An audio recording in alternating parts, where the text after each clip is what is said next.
अस्सलाम वालेकुम स्टूडेंट्स, कैसे हैं आप सब। उम्मीद है अल्लाह ताला के फ़ज़ल और करम से आप सब ठीक होंगे। स्टूडेंट मैं मिस इकरा अमानत। हमने जो चैप्टर स्टार्ट किया था इस्लामियत का, नमाज जुम्मा का तारुफ और मशरती अहमियत। स्टूडेंट इसकी रीडिंग भी हमने कवर कर ली थी और उसके अलावा एक्सरसाइज के क्वेश्चन नंबर 1 के पार्ट 5 कंप्लीट हो चुके थे। आज क्वेश्चन नंबर 2 देखते हैं और फिर फर्दर पेज नंबर ये है 22। क्वेश्चन नंबर 2 है खाली जगह पूर करें, फिल इन द ब्लैंक्स। सबसे पहली है जुम्मे के दिन नबी करीम सल्लल्लाहु अलैहि वसल्लम पर ज़्यादा से ज़्यादा डैश भेजना चाहिए, ज़्यादा से ज़्यादा दरूद भेजना चाहिए। जुम्मे की नमाज मस्जिद में डैश पढ़ना ज़रूरी है, बाजमात पढ़ना ज़रूरी है। अल्लाह ताला हर जुम्मे को डैश जहन्नमियों को जहन्नुम से डैश फरमाता है, 70,000 जहन्नमियों को जहन्नुम से आज़ाद फरमाता है। जुम्मे के दिन डैश खुतबे होते हैं। कितने खुतबे होते हैं जुम्मे के दिन? 2 खुतबे होते हैं। जुम्मे के खुतबों के दरमियान जो दुआ मांगो अल्लाह डैश करता है उसे कबूल करता है। स्टूडेंट ये क्वेश्चन नंबर 2 और अब मूव करते हैं क्वेश्चन नंबर 3 की तरफ। देखिए रीडिंग करने से कितना ज़्यादा फ़ायदा होता है कि आपको हाफ़ जो है वो लेसन ऑलरेडी लर्न हो जाता है, बाकी जो हाफ़ एफर्ट है वो आपने करनी होती है।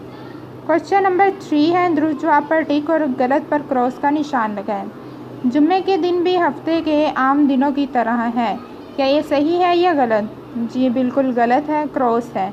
तो आपने यहाँ पे ये जो बॉक्स मेंशन है इसमें क्रॉस लगाना है। सेकंड है जुम्मे की नमाज में एक ही खुतबा होता है, तो ये भी क्रॉस है क्योंकि हमें पता है कि जुम्मे की नमाज में कितने खुतबे होते हैं। जी बिल्कुल 2 खुतबे होते हैं। थर्ड वन है जुम्मे का दिन मुसलमानों के लिए छोटी ईद के मुतरादिफ नहीं, तो ये भी क्रॉस है क्योंकि जुम्मे का दिन मुसलमानों के लिए छोटी ईद के मुतरादिफ होता है। फोर्थ वन देखें, जुम्मा अल्लाह की इबादत और नबी पाक सल्लल्लाहु अलैहि वसल्लम पर दरूद भेजने का अफजल दिन है, तो ये बिल्कुल टिक है। फिफ्थ वन देखें, जुम्मे की अजान सुनते ही कारोबार बंद करके मस्जिद की तरफ लपकना चाहिए, तो ये भी बिल्कुल एक्यूरेट है, टिक है। अच्छा स्टूडेंट क्वेश्चन नंबर 2 और 3 के बाद मूव करते हैं क्वेश्चन नंबर 4 पे। आप नमाज जुम्मा की तैयारी किस तरह से करते हैं? तो यहाँ पे क्वेश्चन का आंसर मैंने मेंशन किया है ऑलरेडी, आपको इसके बारे में पता भी है कि हम जुम्मे के दिन साफ़ कपड़े पहनते हैं, गुस्ल करते हैं और उसके अलावा खुशबू लगाते हैं और जुम्मे की नमाज़ अदा करते हैं। उसके बाद मूव करते हैं स्टूडेंट क्वेश्चन नंबर 5 की तरफ। क्वेश्चन नंबर 5 में देखें, जुम्मे के दिन की अहमियत के बारे में कोई 3 बातें लिखें। तो जुम्मे की अहमियत हमने कुरान पाक की आयत में भी पढ़ा था जिसमें जुम्मे की बहुत ज़्यादा अहमियत वाज़िया की गई है। तो आपने कुरान पाक की आयत जो कि हमने यहाँ पे पढ़ी थी सूरह जुम्मा की आयत नंबर 9 और 10, तो ये आपने यहाँ पे कंप्लीट लिखनी है। क्या आयत का तर्जुमा था? मोमिनो जब जुम्मे के दिन की नमाज के लिए अजान दी जाए तो अल्लाह की याद यानी नमाज के लिए जल्दी करो और ख़रीदो फ़रोख्त तर्क कर दो, अगर समझो तो ये तुम्हारे हक़ में बेहतर है। फिर जब नमाज हो चुके तो अपनी अपनी राह लो और अल्लाह का फ़ज़ल तलाश करो और अल्लाह को बहुत याद करते रहो ताकि निजात पाओ। उसके बाद मूव करते हैं क्वेश्चन नंबर 6 की तरफ। क्वेश्चन नंबर 6 क्या है? अगर कोई मुसलमान जानबूझकर 3 जुम्मे तक मस्जिद में नमाज अदा ना करे तो इसके लिए हदीस में क्या हुक्म है? इसके बारे में भी हमने रीडिंग में पढ़ा था, यहाँ पे मैंने मेंशन कर दिया है और आपको मैं इसकी पिक्स भी भेज दूँगी।